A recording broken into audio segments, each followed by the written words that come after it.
നീ മുസ്ലിമാണോ, യഥാർത്ഥ മുസ്ലിമാണോ, അതോ കപട വിശ്വാസിയാണോ?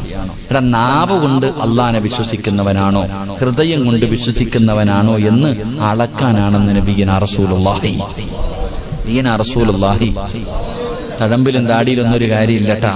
ഞാൻ പറഞ്ഞത് തഴമ്പിലും താടിയിലൊന്നുമല്ല കാര്യം. ഒരു മനുഷ്യൻ യഥാർത്ഥ വിശ്വാസിയാണോ എന്ന് അള്ളാഹു ടെസ്റ്റ് ചെയ്യാനാ ഇതൊക്കെ റബ്ബ് നമുക്ക് തരുന്നത്. അള്ളാഹു പഠിക്കാൻ ഭാഗ്യം നൽകുമാറാകട്ടെ. അള്ളാഹു പഠിക്കാൻ ഭാഗ്യം നൽകി നിഗ്രഹിക്കുമാറാകട്ടെ. അല്ലാതെ അള്ളാഹിക്ക് നിന്നെ വെറുപ്പുള്ളത് കൊണ്ടൊന്നും അല്ലട്ടാ. അള്ളാഹിക്ക് നിന്നെ വെറുപ്പോ ദേഷ്യം ഒന്നും ഉള്ളത് കൊണ്ടല്ല. അള്ളാഹിക്ക് നിന്നോട് സ്നേഹമുള്ളത് കൊണ്ടാ, നിനക്ക് സ്വർഗം തരുന്നതിന് വേണ്ടിയാ. അള്ളാഹു മനസ്സിലാക്കാൻ ഭാഗ്യം നൽകുമാറാകട്ടെ. എന്റെ പ്രിയമുള്ള സഹോദരങ്ങളെ, നിങ്ങൾ ആലോചിച്ചു നോക്കിയ മനോഹരമായ നാട്. പണ്ടൊക്കെ ഉരുൾപൊട്ടൽ കേരളത്തിൽ എവിടെങ്കിലും പൊട്ടിയിട്ടുണ്ടോ? വെള്ളപ്പൊക്കം എന്നവരാണ് പതിറ്റാണ്ടുകൾക്ക് ശേഷം ഒരു വെള്ളപ്പൊക്കം നമ്മുടെ രാജ്യം, നമ്മുടെ നാട് കണ്ടത്. എന്റെ പ്രിയമുള്ളവരെ, കാറ്റിനൊക്കെ ഓരോ പേരാപ്പ. ഓക്കി എന്തൊക്കെ പേരാ ഇല്ലേ? ഓരോ പേരുകൾ. കാറ്റിനൊക്കെ ഓരോരോ പേരുകൾ. കടലൊക്കെ പണ്ടൊന്ന് കടല് കരയിലേക്ക് കയറി വന്നാൽ ഭയം, ഇന്നിറങ്ങിയാലും ഭയം. ഇതൊക്കെ കാലം ഇങ്ങനെ മാറി. ഒരിക്കലും വെള്ളം കയറില്ല എന്ന് കരുതിയ സ്ഥലങ്ങളൊക്കെ ആ വെള്ളത്തിനടിയിൽ. പന്തളത്തൊക്കെ ജീവിതത്തിൽ വെള്ളം വരുമെന്ന് കരുതിയതാണോ? കയറിയില്ലേ? ചെങ്ങന്നൂരും തിരുവല്ലയും എല്ലാം വെള്ളത്തിൽ. എവിടെ? എന്റെ പ്രിയപ്പെട്ടവരെ, ഈ റമദാനിൽ ഈ പെരുന്നാൾ കഴിയുമ്പോ പടച്ചവനെ വയനാടും നിലമ്പൂരും എല്ലാം പോയില്ലേ?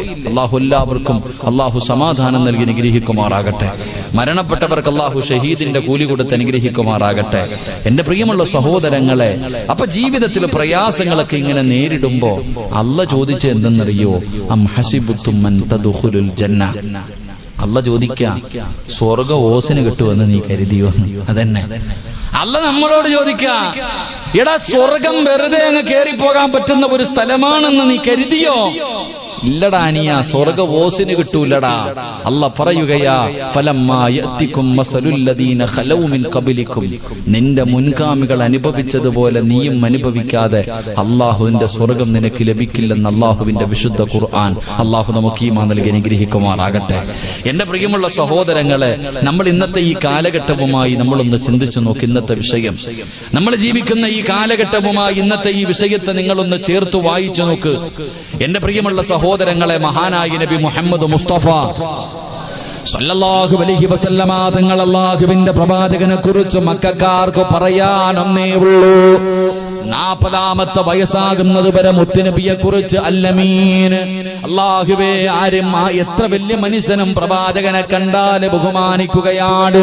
മുഹമ്മദിനെ കുറിച്ച് നല്ലതല്ലാതെ മക്കക്കാരൊന്നും പറയാറില്ല. ഏത് കാര്യത്തിനും മുഹമ്മദിന്റെ അഭിപ്രായം ചോദിക്കുമായിരുന്നു. എല്ലാവരും ബഹുമാനിച്ചിരുന്ന, ആദരിച്ചിരുന്ന, സത്യസന്ധനെന്ന് വിളിച്ചിരുന്ന മുത്തുനബി മുഹമ്മദ് മുസ്തഫ സല്ലല്ലാഹു അലൈഹി വസല്ലമ തങ്ങളോ, ആ അല്ലാഹുവിന്റെ പ്രവാചകന് 40ാമത്തെ വയസ്സിലെ പടച്ചവനെ ഗാറസബുറം എന്ന് പറയുന്ന ഗുഹയ്ക്കകത്തിരിക്കുമ്പോ മുത്തുനബിയുടെ ചാരത്തേക്ക് കടന്നു വന്നു മുഖറബുൽ അംലാഖു മലക്ക് ജിബ്രീൽ അലൈഹിസ്സലാം കടന്നു വന്നു. അല്ലാഹുവിന്റെ പ്രവാചകന്റെ മുന്നിലേക്ക് ജിബ്രീൽ എന്ന് പറയുന്ന മലക്ക് കടന്നു വന്നു. അല്ലാഹുവിന്റെ വിശുദ്ധമായ ഖുർആനിലെ 1ാമത്തെ ആയത്ത് ഓതി കൊടുക്കുകയാ. ഇഖ്റ ബിസ്മി റബ്ബിക്കൽ ലദീ ഖലഖ് ഖലഖൽ ഇൻസാന മിൻ അലഖ് ഇഖ്റ വറബ്ബുക്കൽ അക്റമുൽ ലദീ അല്ലമ ബിൽ ഖലം. പരിശുദ്ധമായ ഖുർആനിന്റെ 1ാമത്തെ ആയത്ത് മുത്തുനബിയുടെ ചാരത്ത് വന്നിട്ട് ജിബ്രീൽ എന്ന് പറയുന്ന മലക്ക് ഓതി കൊടുത്തു. അല്ലാഹുവിന്റെ പ്രവാചകനെ പേടിച്ച് വിറച്ചുകൊണ്ട് ഇറങ്ങി ഓടുകയാണ്. എന്റെ പ്രിയമുള്ളവരെ, അവിടുന്ന് നുബൂവത്ത് കിട്ടിക്കഴിഞ്ഞപ്പോ അല്ലാഹുവിന്റെ പ്രവാചകനെ മക്കയിലെ ഖുറൈശികളെ വിളിച്ചിട്ടു, അതാ തന്റെ നാട്ടുകാരെ വിളിച്ചിട്ട് അവിടുന്ന് പറഞ്ഞു കൊടുത്തു, ഏകനായ ഒരു ദൈവമുണ്ട്, ആ ദൈവത്തിന്റെ പ്രവാചകനാണ് ഞാനെന്ന് മുത്തുനബി പറയുമ്പോ ഇന്നലെ വരെ അല്ലമീനെന്ന് വിളിച്ച, സത്യസന്ധനെന്ന് വിളിച്ച, എല്ലാവരും ആദരിച്ചിരുന്ന ആ മുത്തുനബി അവര് വിളിച്ചു കള്ളം പറയുകയാ. മുഹമ്മദ് കള്ളനാടോ, മുഹമ്മദിന് പ്രാന്താടോ എന്ന് പറഞ്ഞുകൊണ്ട് നാട്ടുകാരെ മുഴുവനും കുടുംബക്കാരെ മുഴുവനും അല്ലാഹുവിന്റെ പ്രവാചകനെ അവിടുന്ന് കളിയാക്കുമ്പോ എന്റെ പ്രിയമുള്ളവരെ, മുത്തുനബി പ്രബോധനവുമായി ഇറങ്ങി ചെല്ലുമ്പോൾ അല്ലാഹുവേ, മുത്തുനബിയുടെ ഉപദേശം കേട്ടു അല്ലാഹുവിന്റെ ദീനിനെ കുറിച്ച് മനസ്സിലാക്കിയിട്ട് മുസ്ലിമീങ്ങൾ ഇസ്ലാമിലേക്ക് കടന്നു വരികയാ. അല്ലാഹുവിന്റെ ദീനിന്റെ കുടക്കീഴിലേക്ക് മുസ്ലിമീങ്ങൾ അങ്ങോട്ട് കടന്നു വരാൻ തുടങ്ങുന്നു. എന്റെ പ്രിയമുള്ളവരെ, നേരിടേണ്ടി വന്നത് വല്ലാത്ത പീഡനങ്ങളാ. മുസ്ലിമായതിന്റെ പേരില് നേരിടേണ്ടി വന്നത് വല്ലാത്ത പീഡനങ്ങളാ. അല്ലാഹുവിന്റെ പ്രവാചകനും തന്റെ കുടുംബവുമുണ്ടല്ലോ. ശൈബ് അബീ താലിബ് എന്ന് പറയുന്ന മലകൾക്ക് ചരിവില്, ആ മലഞ്ചരിവിൽ അല്ലാഹുവിന്റെ പ്രവാചകനും തന്റെ കുടുംബവും പടച്ചവനെ 3 കൊല്ലമാണ് കിടന്നത്. 3 കൊല്ലമാണ് ഇവിടെ കിടന്നത്. കഴിക്കാൻ ഭക്ഷണമില്ലാതെ പച്ചില പറിച്ച് കടിച്ചിട്ട് മൃഗങ്ങളെ കാഷ്ടിക്കുന്നത് പോലെ അല്ലാഹുവിന്റെ പ്രവാചകനും അവിടുത്തെ കുടുംബവും പച്ചില പറിച്ച് കടിച്ചിട്ട് അവിടെ കിടന്ന് കാഷ്ടിക്കുകയാ. ആ ചരിവിലൂടെ നടന്നു പോകുമ്പോ അതാ ബിഷപ്പിന്റെ തേങ്ങലുകൾ കേൾക്കാമായിരുന്നു എന്ന് ചരിത്രം പറയുമ്പോ എന്റെ പ്രിയമുള്ളവരെ, വല്ലാത്ത പീഡനങ്ങളാണ്. മഹാനായ നബി മുഹമ്മദ് മുസ്തഫ സല്ലല്ലാഹു അലൈഹി വസല്ലമ തങ്ങളുടെ കയ്യിൽ പിടിച്ച് ഇസ്ലാമിലേക്ക് കടന്നു വന്നവര്, എന്റെ പ്രിയമുള്ളവരെ, മഹാനായ സയ്യിദുനാ ബിലാൽ റളിയല്ലാഹു തആല അൻഹു. ആ ബിലാൽ തങ്ങളുടെ കഴുത്തിലേക്ക് കയറിട്ട് മുറുക്കിയിട്ട് അതാ തെരുവിലൂടെ വലിച്ചിടച്ചു കൊണ്ടുപോവുകയാണ്. ബിലാൽ റളിയല്ലാഹു തആല അൻഹുവിനെ പടുത്ത് കിടക്കുന്ന മലരാരുണ്യത്തിലെ മലർത്തി കിടത്തിയിട്ട് കരിമ്പാറയെടുത്ത് നെഞ്ചത്ത് വെച്ചിട്ട് ചാട്ടവാറ കൊണ്ട് തല്ലുകയാ. എന്തിനാ റോഡിലൂടെ വലിച്ചതെന്നറിയുമോ? എന്തിനാണ് കഴുത്തില് കയറിട്ട് വലിച്ചതെന്നറിയുമോ? എന്തിനാണ് ചാട്ടവാറ കൊണ്ട് തല്ലുന്നതെന്നറിയുമോ? കുടിക്കാൻ വെള്ളം കിട്ടാതെ ദാഹിച്ച് കിടന്ന് വലിയുമ്പോ, തൊണ്ട പൊട്ടികെട്ട് കിടന്ന് വെള്ളത്തിന് വേണ്ടി യാചിക്കുമ്പോ ഒട്ടകത്തിന്റെ മൂത്രമെടുത്ത് കൊണ്ടുവന്ന് ബിലാൽ തങ്ങളുടെ വായിലൊഴിച്ചു കൊടുക്കുകയാ.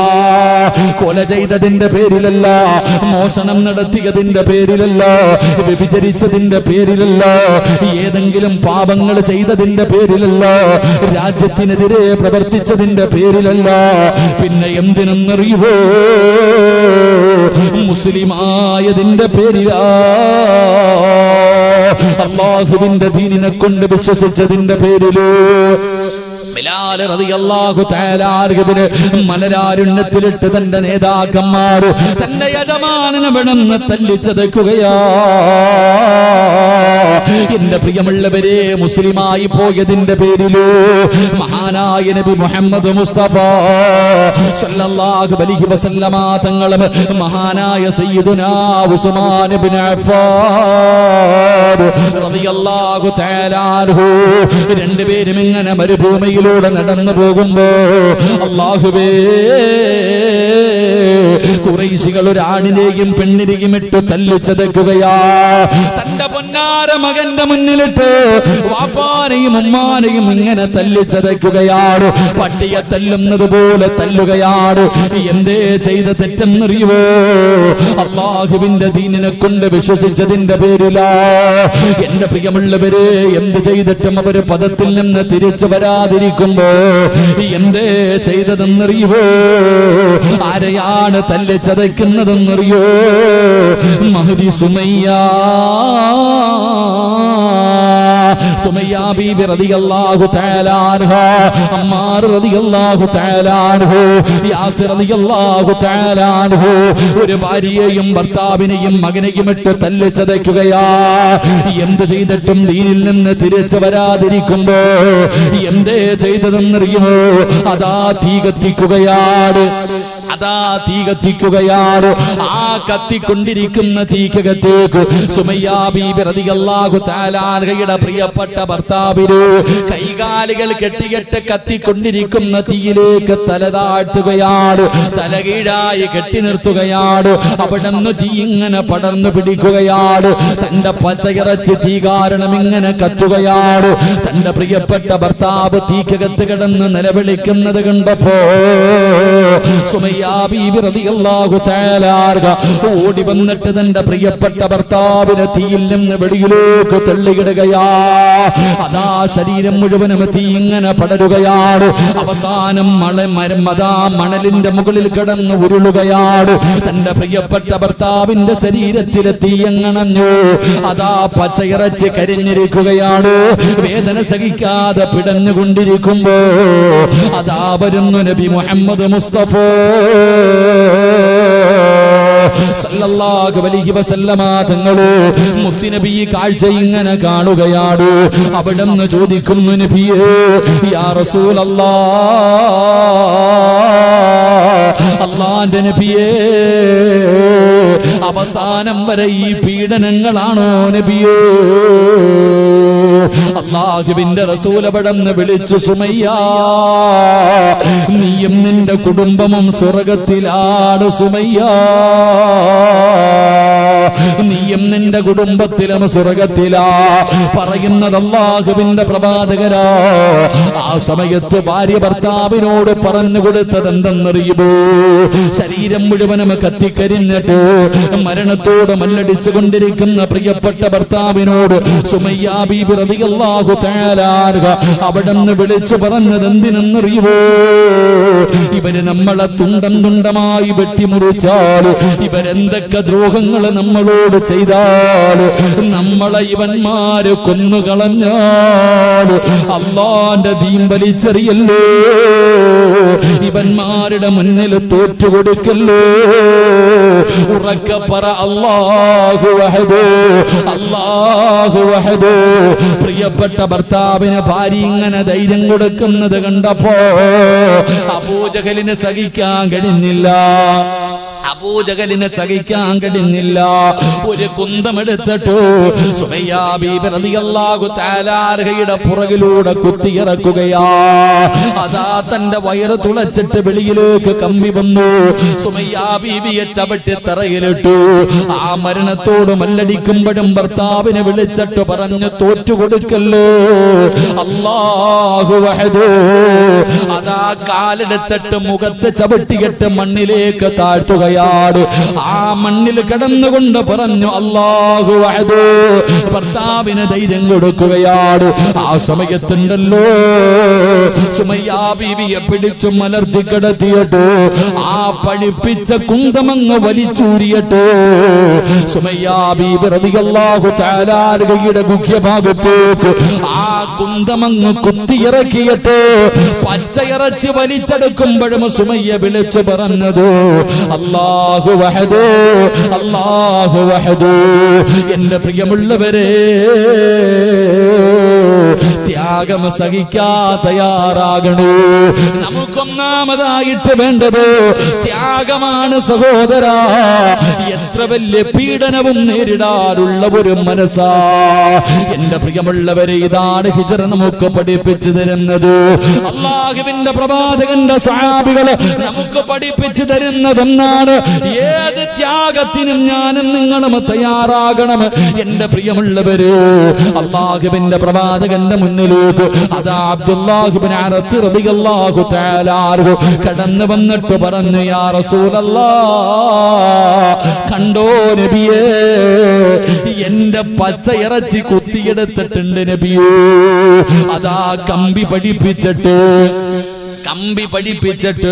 ശരീരത്ത് കുത്തിയതാ പച്ച മാംസം എടുത്തിരിക്കുകയാ. വേദന സഹിക്കാൻ കഴിയാതെ മുത്തുനബിയുടെ ചാരത്ത് വന്ന് പറഞ്ഞപ്പോ അല്ലാഹുവിന്റെ പ്രവാചകൻ പറഞ്ഞത് എന്തെന്നറിയോ? നിന്റെ മുൻഗാമികളുടെ അവസ്ഥ എന്തെന്നറിയുമോ? മുസ്ലിമായവരെ ഒരു കുഴിക്കകത്തിറക്കി നിർത്തുകയാണ്. മുസ്ലിമായവരെ ഒരു കുഴിക്കകത്ത് ഇറക്കി നിർത്തിയിട്ട് ഈർച്ചവാളെടുത്ത് തലയുടെ മധ്യഭാഗത്ത് വെക്കുകയാ. എന്നിട്ട് ചോദിക്കും, ഇസ്ലാമിൽ നിന്ന് മടങ്ങി വരുവോ? ഇല്ല എന്ന് പറഞ്ഞാൽ രണ്ടായിട്ട് മുറിച്ച് കളയും സഹാബാ. അല്ലാഹുവിന്റെ പ്രവാചകൻ ഇവിടെന്ന് പറയുമ്പോ മുസ്ലിമാണെന്ന് പറഞ്ഞാ പോരാ, മുസ്ലിമാണെന്ന് പറഞ്ഞാ പോരാ മോനെ, ഒരുപാട് ത്യാഗം സഹിച്ചാലേ നിനക്കല്ല സ്വർഗം തരൂ. ഒരുപാട് ത്യാഗം സഹിച്ചാൽ പീഡനങ്ങൾ അനുഭവിക്കേണ്ടി വരും. ഇതൊന്നുമല്ല സഹോദര, ഇതൊന്നുമല്ല സഹോദര, ഇനി അനുഭവിക്കാൻ പോകുന്നതേ ഉള്ളൂ. എന്റെ പ്രിയപ്പെട്ടവരെ, നമുക്ക് യാതൊരു പേടിയുമില്ല, മുസ്ലിമിന് യാതൊരു പേടിയുമില്ല. അല്ലാഹുവേ, അതുകൊണ്ടാണല്ലോ ഒരു ചെറുപ്പക്കാരനെ പിടിച്ചു നിർത്തിയിട്ട് പറഞ്ഞു അവനോട് വിളിക്കാൻ, ജയ് ശ്രീരാമെന്ന് വിളിക്കട. ഒരു മതത്തിന്റെ ഭ്രാന്തന്മാര്, പടച്ചവനെ എല്ലാവരെയും ഞാൻ കുറ്റപ്പെടുന്നില്ല, ചില മതഭ്രാന്തന്മാരുണ്ട്. അതാ പടച്ചവനെ നാൽക്കാലികളെക്കാളും മതപ്പതിച്ചു പോയൊരു വിഭാഗമുണ്ട്.